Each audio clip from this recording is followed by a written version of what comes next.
매일 아침을 뉴스로 깨웁니다. 신율의 출발 새아침. 대의민주주의를 구성하는 요소 중 이른바 대응성이라는 것이 있습니다. 한마디로 같은 직종 혹은 같은 처지 아니면 같은 지역에 사는 사람이 아무래도 해당 지역 혹은 직종의 문제점과 입장을 의회에서 잘 대변할 수 있다는 것으로 의미하는데요. 그래서 대응성이라는 것이 대의민주주의에서는 상당히 중요한 역할을 합니다. 여성 의원 비율을 높이자는 것도 바로 이런 취지라고 할 수 있는데요. 그런데 우리나라 좀 더 정확히 말하자면 사정치민주연합은 세대별 대응성을 상당히 중요하게 생각하는 모양입니다. 지난 총선 때 청년 비례대표를 성사시킨 데 이어서 이번에도 청년들을 최소 10% 이상 공천하자는 제안을 혁신위가 내놓았기 때문입니다. 물론 이런 생각을 할 수는 있을 겁니다. 하지만 세대별 문제는 여성 문제와는 다른 측면이 있습니다. 여성 문제의 핵심은 바로 차별에 대한 문제인데요. 이 여성 문제의 핵심, 바로 이 차별과 같은 현상이 최소한 세대별 문제에는 적용될 수 없기 때문입니다. 젊은 층의 문제는 젊은 세대만의 문제가 아니라 청년 세대를 자식으로 둔 장년층의 문제이자 또 임금 피크제 문제에서 볼 수 있듯이 장년층의 문제와 얽혀있는 문제라고 할 수 있기 때문입니다. 한마디로 특정 세대의 대표성만을 강조하는 것은 그다지 설득력이 없다는 말인데요. 유럽 국가들 대부분이 세대별 대응성을 강조하지 않는 이유, 바로 여기에 있다고도 할 수 있습니다. 어쨌든 이런 사정연의 혁신의안이 어느 정도 설득력을 가질지는 두고 봐야 할 일이지만 그보다 더 시급한 공천제도의 투명성과 공정성 제고부터 구체적인 대안을 제시하는 것이 순서에 맞는 것은 아닌지 모르겠네요. 신율의 출발 새 아침, 오늘 순서 시작합니다.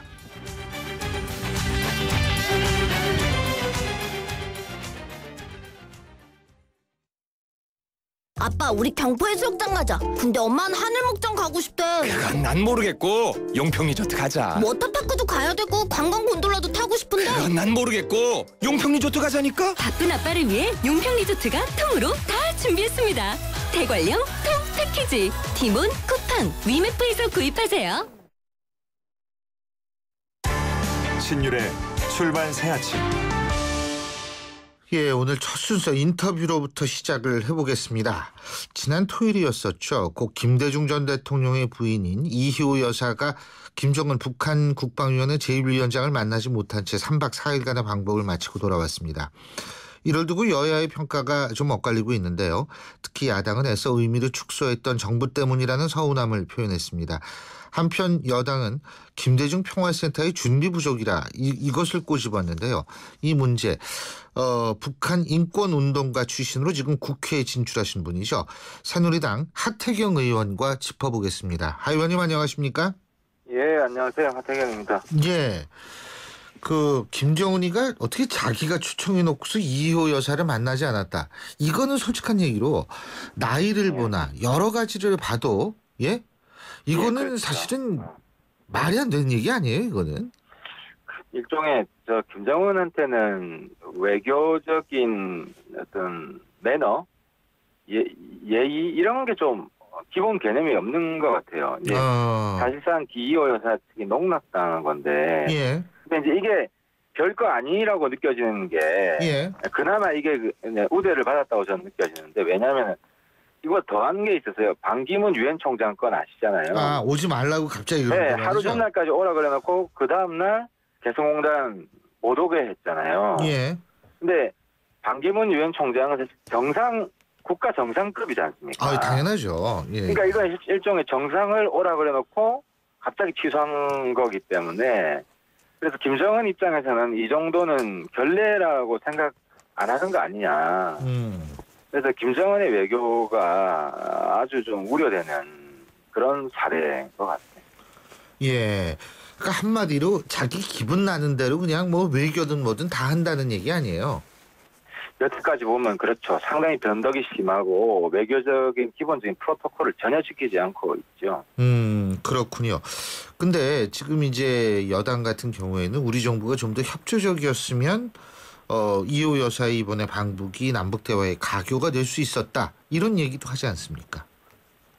그러니까 뭐 박지원 그렇죠. 윤동원 전 장관이나 이런 6.15 네. 남북 정상회담에 가장 주역들이 함께 갔으면 보다 상징성이 있어서 북한이 받아들일 수 있지 않았을까라는 얘기를 하는 거죠. 그러니까 일종의 그건 제가 볼 때는 뭐라고 그래야 되나. 그러니까 종로에서 안 맞고 한강에서 분풀이 한다는 말 있잖아요. 예, 예. 그러니까 김정은한테 홀대를 당해놓고 한국 정부한테 분풀이하는 격인데 근데 이제 개인 자격으로 반복해서 성과를 내고 뭐 이런 사례가 대표적으로 지미 카터 사례가 있지 않습니까? 예. 그러니까 지미 카터가 제가 알기에는 3번 정도 반복을 했는데 예. 다 미국 정부가 이건 개인 자격이라고 공식 발표를 했어요. 예.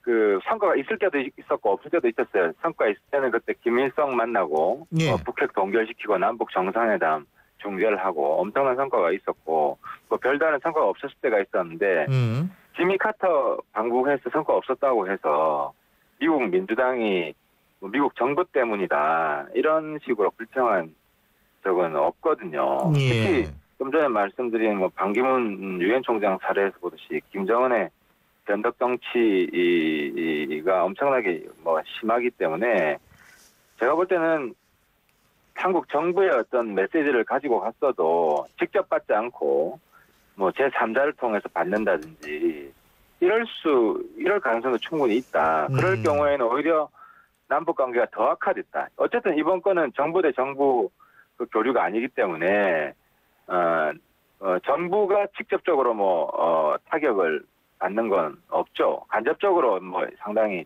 북한의 태도를 확인한 건 있지만 그래서 야당은 김정은의 변덕 정치를 너무 과소평가하는 거 아니냐. 예. 김정일이랑 같은 수준으로 보는 거 아니냐. 뭐 이런 좀 너무 나이브하다는 생각이 있습니다. 근데요.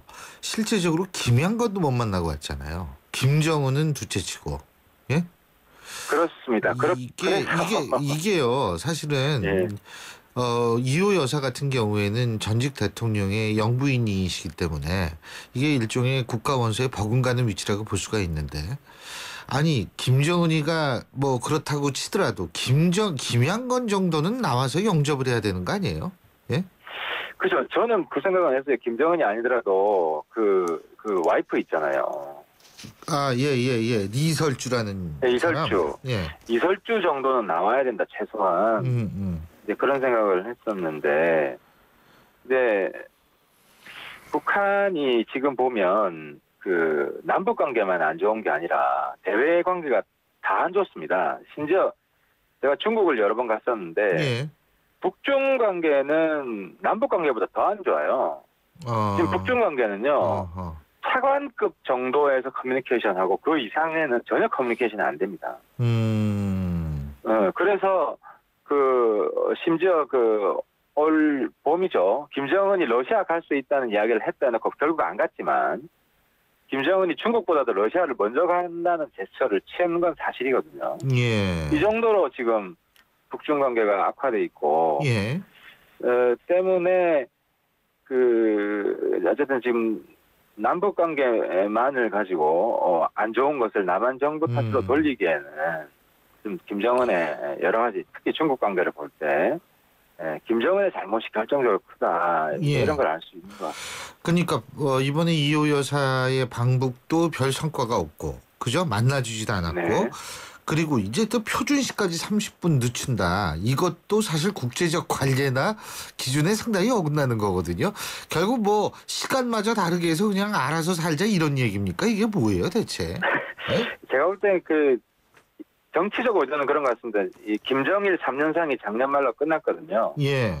3년상이 끝났기 때문에 이제는 김정은 시대다. 그래서 과거 김일성, 김정일하고 어떤 차별성, 예. 일제잔재 이야기를 했잖아요. 예. 그 말은 다르게 보면 김일성, 김정일은 일제잔재 청산을 제대로 하지 않았다. 이런 이야기를 부각한 거거든요. 국내 정치적으로. 예. 그래서 자기한테 정통성이 더 있다. 뭐 이런 걸 강조한 건데.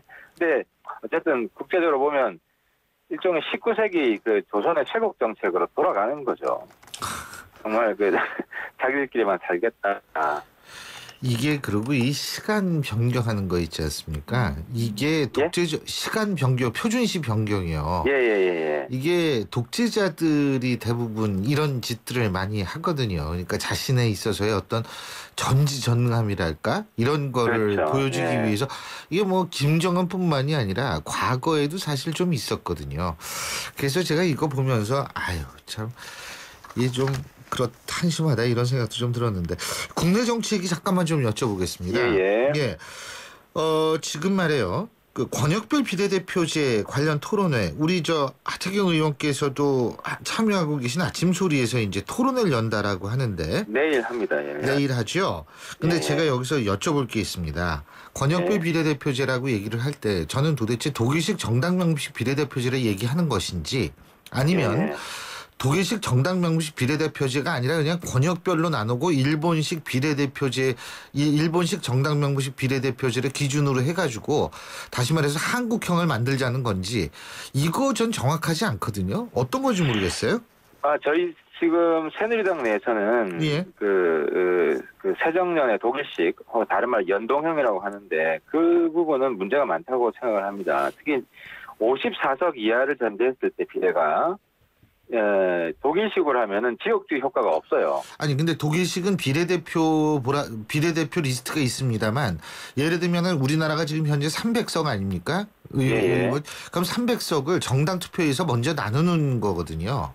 그렇죠. 그렇기 때문에 그러니까 54석이라는 거는 독일식을 했을 경우에 전혀 의미가 없어져 버리는 거죠. 맞습니다. 예. 그래서 저희 입장은 예.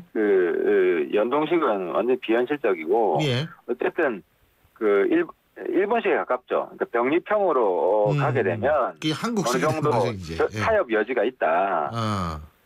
그래서 한국형이죠. 한국식 병립형. 거기다가 이제 석패율제를 좀 가미한 뭐 이런 방식의 이제 새로운 권역별 비례대표는 어느 정도 수용 가능한 게 아니냐.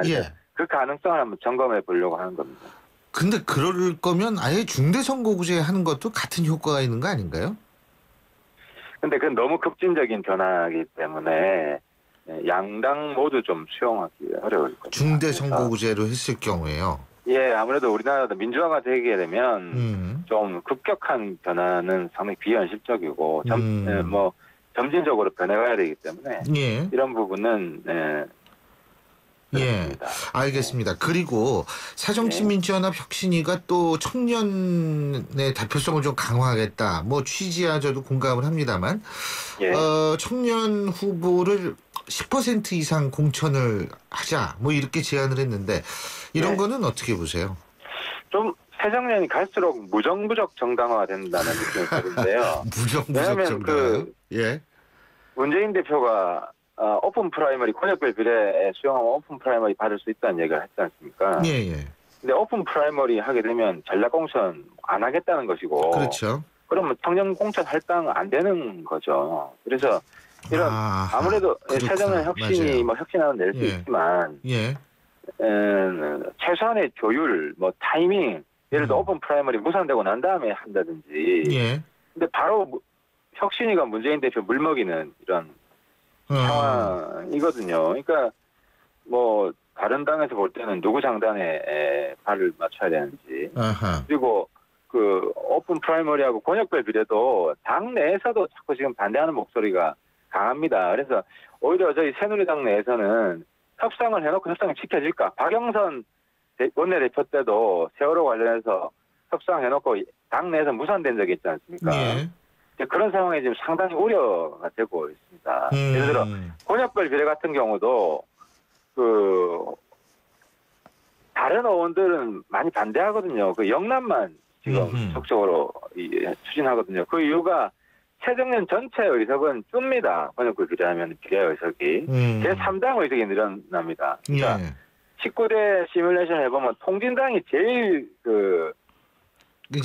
그때 당시를 기준으로 하니까 하면 이득이 크죠. 없어졌지만 그러니까 군소 정당이 이득이 크다 이거죠. 그래서 권역별 비례도 안 되는 수위는 가능성이 높다고 보는 게 야당 내부에서 반발해가지고 합의가 될 가능성이 적지 않나 생각합니다. 근데 한 가지만 더 오픈 프라이머리 지금 말씀하셨는데 아까요. 지금 오픈 프라이머리 이른바 완전 경선, 참여 완전 경선 이거 시간 늦지 않았나요? 지금 가만히 있어봐. 오늘이 8월 10일이잖아요. 그죠? 예. 근데 뭐 이거 선거구 획정도 안 되는 상태에서 오픈 예. 프라이머리를 어떻게 합니까? 지금 시간 모자르지 않아요? 물리적으로. 아니요, 선관위와하고 저희들이 새누리당 보수혁신할 때 간담회를 했는데 예. 뭐 시간은 많이 걸리지는 않는다고 합니다. 바로 집행할 수 있고 선관위에서 자체 검토해서 준비는 이미 끝내놓은 상태이고 예. 정치권 합의만 하면 되는데 어쨌든 문제는 그 여야가 지금 좀 전에 중대 선거구제 말씀하셨지만 그런 큰 개념으로 접근하게 되면 협상하는 시간이 더 많이 걸리고 그래서 현실적으로 가능할지는 저도 자신이 없습니다. 그리고 또 하나는 뭐냐면 현역 의원분들은 유리하지만 정치 신인들은 준비를 열심히 해야 되는데 말이에요. 그죠? 예. 이게 뭐 선거구도 아직 결정도 안 됐고 거기다가 완전 국민 참여 경선 하면은 야 이게 정치 신인들은 더 힘들 거 아니에요. 예? 그래서 예. 그 대안으로 저희 당에서는 자격심사위원회를 두기로 했거든요. 무조건적으로 출마하게는 안 예, 하겠다. 모든 사람 100% 두진 않는다. 근데 예. 이제 자격심사에서 컷오프하는 기준에 대해서는 아직 합의를 못했습니다. 예. 근데 이제 최근에 저희 아침 소리에서 이제 성윤리 문제 예. 이런 것도 강조를 했는데 이제 컷오프 기준을 강화하게 되면 신인들한테도 어느 정도 공평한 기회가 돌아올 수 있는 그런 제도는 만들 수 있을 것 같아요. 그 성률을 어떻게 체크를 해요? 성취문 있는 사람 있는 사람 당연히 하면 안 되죠. 사실 그거야. 예. 알겠습니다. 어쨌든 참 여러 가지로 복잡하네요. 점점 더 복잡해지겠죠. 내년 4월이 총선이니까요. 그죠? 예. 오늘 말씀 잘 들었습니다. 고맙습니다. 예, 감사합니다. 예, 지금까지 새누리당 하태경 의원이었습니다. 7시 32분 02초 지나고 있는데요. 지금 교통 상황, 월요일 아침 교통 상황 알아보겠습니다. 유보영 캐스터. 네, 출발 새 아침 교통정보입니다. 월요일답게 서울 시내도로 곳곳에 출근길 정체가 제법 긴 편인데요. 사고 구간들이 있습니다. 영동대로 1원 터널 쪽으로 코엑스 사거리 부근에 사고가 났는데요. 이 부분 주의해서 지나셔야겠고요. 앞서 분당 수서로 분당 쪽으로 복정나들목 부근에 사고가 있었는데요. 사고 처리 끝났습니다만 여파 때문에 청담대교 북단부터 밀려서 가고 있습니다. 서초대로는 서초역에서 교대역 쪽으로 4차례 화물차가 고장으로 서 있다는 소식입니다. 때문에 이 부근 주춤하는 모습이고요. 남산 1호 터널도 도심 쪽으로 터널 안에 고장차가 서 있기 때문에 이 부분에서 정체를 빚고 있습니다. 그 밖에 종로는 도심 쪽으로 신설동역에서 동대문역 구간 밀려서 가고 있고요. 경인로가 도심 쪽으로 신도림 디큐브시티에서 영등포역까지 시속 10km 미만으로 이동하고 있습니다. 출발 새 아침 교통정보 유보연이었습니다. CEO 금난세입니다. 꿈꾸는 젊음은 아름답고 도전하는 열정은 성공을 부릅니다. 파이팅 하세요. 그리고 여러분의 미래를 기록하세요. 성공을 위한 CEO 금난세 씨의 노력은 매일매일 양지 다이어리와 함께합니다. 나의 역사 속엔 언제나 양지 다이어리.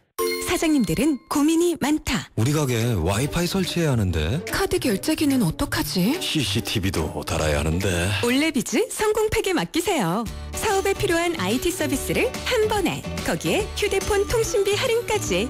올레비즈 성공팩. 문의 1588-0114. 올레. 신율의 출발 새 아침 1부 순서는 여기서 줄입니다. 잠시 뒤 2부에서 뵙죠.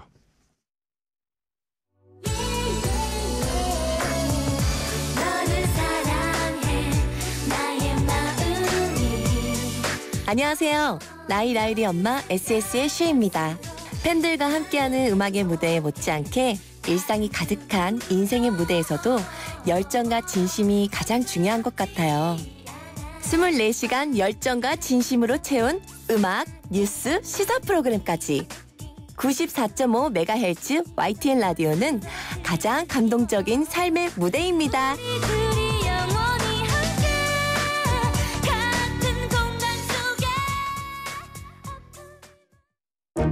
소통의 아침을 여는 공정한 목소리. 신율의 출발 새 아침.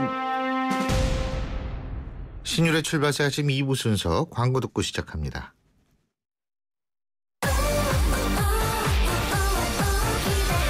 KTX 광명역 신안산선 개통 예정. 광명역의 빛나는 젖자리. 이케아 코스트코를 누리는 생활의 앞자리. 진짜 프리미엄은 지금부터다. 광명역 IDS. 문의 02899-5566 LSD 개발. 신일의 출발새 아침. 현병철 국가인권위원회 위원장의 임기가 오는 12일 날 끝나죠. 국가인권위원회 최초로 연임까지 한 최장기 위원장이었습니다. 그래서 물론 거기에 대한 다른 시각도 많이 제기가 됐던 것도 사실이고요. 앞으로 신임 국가인권위원회 위원장의 가장 주된 과제는 어떤 것이라고 생각하는지 인권단체의 입장을 오늘은 들어보겠습니다. 인권연대 오창익 사무국장 전화 연결돼 있습니다. 안녕하십니까? 네, 안녕하세요. 예, 현병철 국가인권위원장 6년간의 평가를 하신다면 잘한 점이 어떤 거고 못한 점이 어떤 거라고 보십니까? 평가는 뭐 잘한 점도 평가를 해드려야 되는데 예. 사실은 딱히 기억나는 게 없고요. 예. 이분은 뭐 인권 전문성이 부족한 건 물론이고 직무 수행 능력도 매우 부족했습니다. 뿐만 아니라 인권을 진전시키고자 하는 의지가 인권위원장에겐 가장 중요한데요.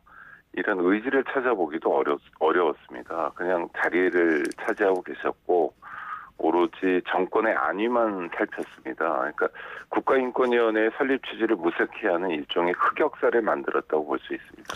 근데 예를 들면은 네. 지금 북한 인권 문제로 공론화한 거 이런 것들 같은 경우에는 사실 평가를 좀 해줘야 되는 거 아닌가요? 그러니까 북한 인권 문제에 대해서는 뭐 전임 위원장 시절에도 일정한 관심은 있었고요. 근데 이제 관심과 네. 좀 더 이제 적극적으로 나섰다. 예? 뭐 이런 것들. 그러니까 이것도 예. 진정한 관심이기보다는 일종의 정권 코드 맞추기라고 보는데요. 이를테면 북한 인권 문제 여러 가지 문제가 있는데 구체적으로는 이제 우리 대한민국에 들어와 있는 탈북자 인권 문제 같은 게 있지 않습니까? 예. 그러니까 탈북자들이 당하는 여러 가지 고초들이 있습니다. 이를테면 뭐 합동신문을 받는 과정에서 대성공사에서 인권 침해가 있다든지 하나원에서 부실한 교육이 진행되고 있고 또 적절하지 못한 탈북자 지원, 뭐 심지어 뭐 탈북자를 반복해서 간첩으로 조작하는 상황도 있었죠. 이런 상황에서 국가인권위원회가 자기 입장, 최소한의 입장 표명도 차지 않았습니다. 또 어떤 분들은 현병철 위원장이 인권교육법 제정을 추진했다. 이것도 공적 아니냐라고 이야기하고 있는데 이것도 인권교육 자체에 대한 관심이 아니라 인권교육 주무부처가 어디가 되느냐의 쟁점이 있습니다. 법무부냐 교육부냐 아니면 국가인권위원회냐. 예. 이런 상황에서 국가인권위원회가 소관부처가 돼야 된다는 게 소위 현병철 위원장의 주된 관심이었죠. 물론 법이 통과된 것도 아니었고요. 예.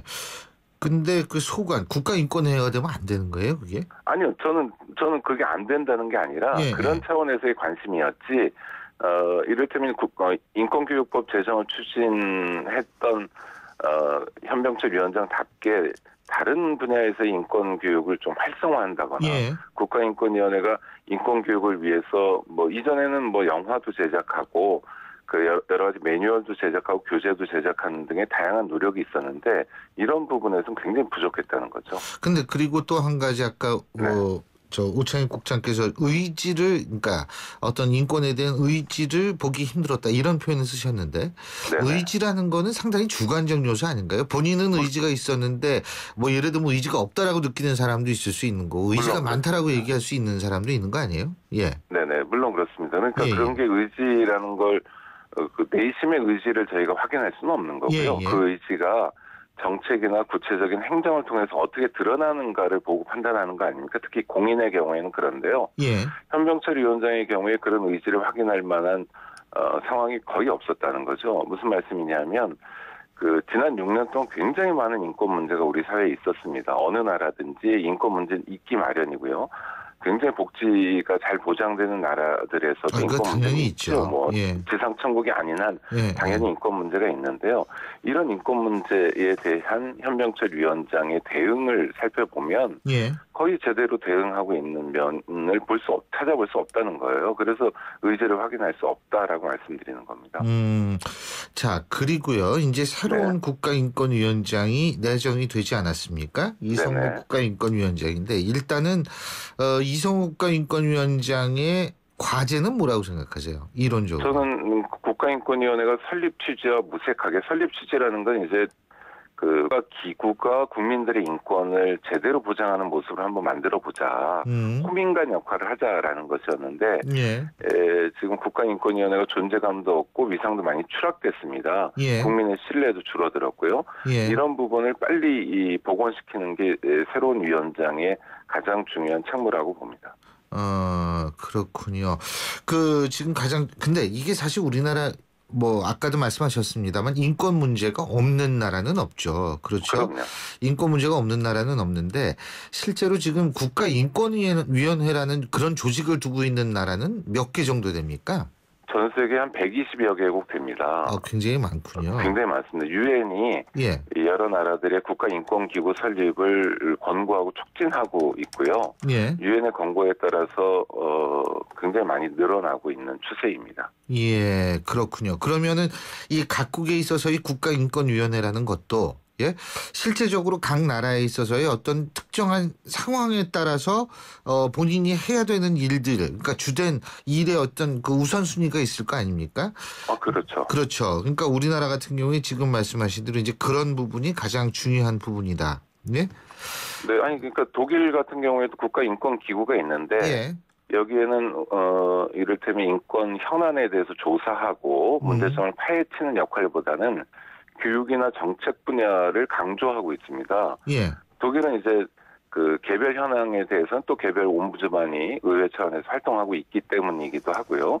또 뭐 북유럽 같은 모델은 그 인권 진정을 굉장히 중요시한다거나 또는 국내 문제보다는 해외 문제에 대한 관심이 크거나 이렇게 나라별로 인권 상황이 조금씩 다르지 않습니까? 예. 그 다른 상황에 따라서 다른 역할이 부여되는 건 맞는데 한국은 인권 교육도 중요하고 정책도 중요하고 또 인권 피해자들의 진정을 받아서 제대로 조사해주고 예. 옳고 그름을 가르는 역할도 중요한 여러 가지 책무를 동시에 부여받고 있는데 하여튼 지금까지는 그런 면에서 좀 부족함이 많았습니다. 그런데 이제 또 한 가지 인권에 있어서의 가장 중요한 천병이라고 얘기를 하는 것이 한국의 우리나라 어느 나라든 사법제도 아니겠습니까? 근데 네, 그렇죠.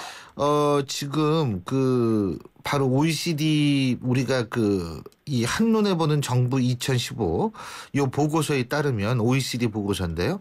네. 우리나라 사법제도의 신뢰도가 2013년 기준입니다만 27%로 조사 대상 42개국 가운데 끝에서 네 번째였었다는 거거든요.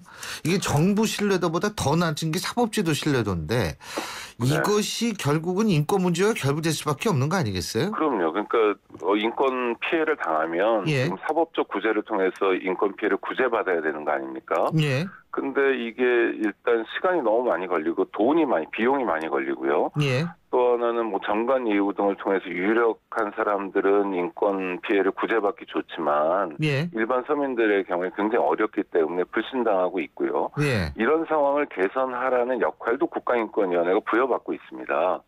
그러니까 이를테면 뭐 몇 년씩 재판할 게 아니라 국가인권위원회가 조정이나 권고를 통해서 인권 침해가 있었는데 그 침해를 구제받기 위해서 너무 많은 시간이 걸리게 되면 그것 자체가 또 인권 침해가 되는 거 아닙니까? 그래서 인권위원회 역할이 있는데 그런 면에서도 부족함이 많다는 거죠. 더군다나 그 인권위원장은 계속해서 법과 관련된 인사들이 인권위원장이 되는 거 아니에요? 그렇죠. 그러니까 법관 출신이 되거나 변호사가 되거나 법학 교수만 되고 있는데 인권이라는 게 물론 법도 되게 중요합니다만 법이 있느냐 없느냐, 판례가 있느냐 없느냐만 따져서는 안 되는 거고요. 판례가 없으면 새로운 판례를 만들거나 법이 없으면 새로운 법을 고치거나 뭐 만들거나 해서라도 인권을 지켜달라는 요구거든요. 근데 법조인들은 기존 법이 어떻게 됐는가를 살피는 게 그동안은 책무였습니다. 일이었죠. 그래서 법조인들만으로 구성된 국가인권위 문제가 있다는 거고 이 문제에 대해서는 유엔에서도 거듭해서 권고하고 있습니다. 국가인권위원회 위원이 다양하게 구성돼야 된다. 그렇죠. 사실 어쨌든 인권위 제도적으로 충분한 독립성과 권한 보장이 필요한 거 아니겠습니까? 이것을 위해서 어떤 보완이 필요하다고 보십니까? 제도 개선도 돼야 됩니다. 국가인권위원회가 이명박 정권 출범 이후에 인력도 줄었고요. 그다음에 역할도 많이 줄었는데 이런 면에서 제도 개선이 시급한 것도 사실이고 방금 말씀드린 것처럼 다양한 사람들이 법학만이 아니라 다른 여러 학문도 그렇고 다른 여러 시민사회 분야에서 활동한 분들이 국가인권위원회 위원으로 활동할 수 있도록 제도적으로 보장돼야 되고요.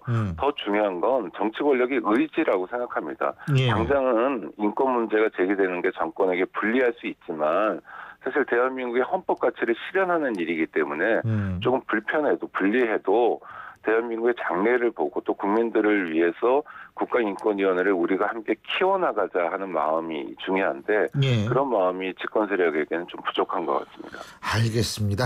오늘 말씀 여기까지 듣죠. 고맙습니다. 네, 고맙습니다. 지금까지 인권연대 오창익 사무국장이었습니다.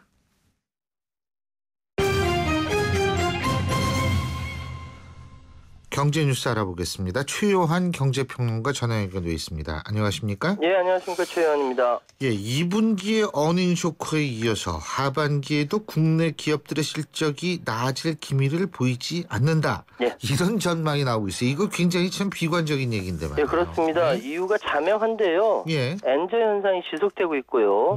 최대 수출국인 중국의 경기가 둔화되면서 수출 기업들에게 악영향을 미치고 있다라는 것 때문이거든요.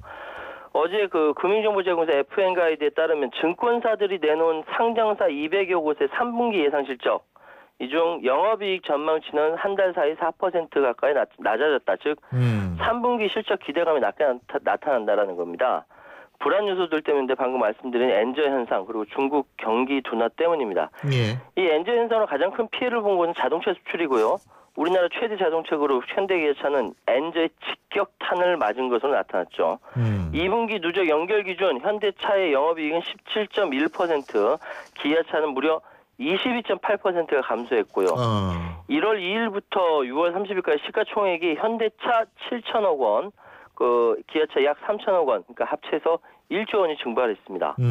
이 엎친 데 덮친 격으로 우리나라 수출의 70%가량을 책임진 중국의 성장률이 뚜렷하게 하향세를 보이면서 타격이 큰 상황인데요.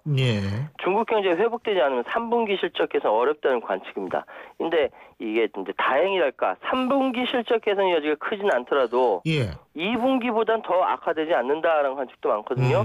왜냐하면 더 이상 나빠질 게 없다는 겁니다. 더 이상 나빠질 게 없다. 지금은 그렇게 안 좋다는 그러니까 최악이다 이 얘기네요. 그렇죠. 더 이상 나빠질 것이 없다라는 표현을 우리가 좀 믿어봐야 되나요? 최악이라는 비관론을. 앞으로 잘 될 거라고 생각하죠.